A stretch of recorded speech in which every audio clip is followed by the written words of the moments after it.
I'm down here now at Fenney Springs, right after we had a little bit of tropical storm Nestor yesterday. Nestor, yeah, that's what happened. And the springs are really active today. They're bubbling a little more than usual. There's just all these underground springs here. And there's a bird over there. There's something up in the trees making a loud noise. I don't know what it is. It's crying like a cat.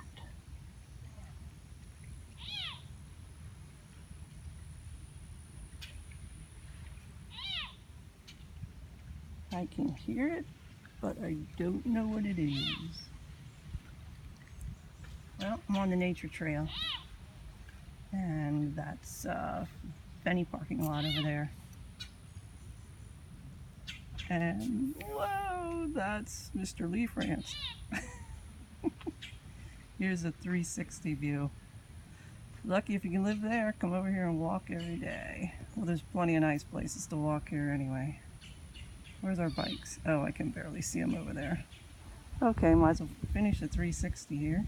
There's the rest of the boardwalk that you can walk upon. And back here to the springs. Extra bubbly today.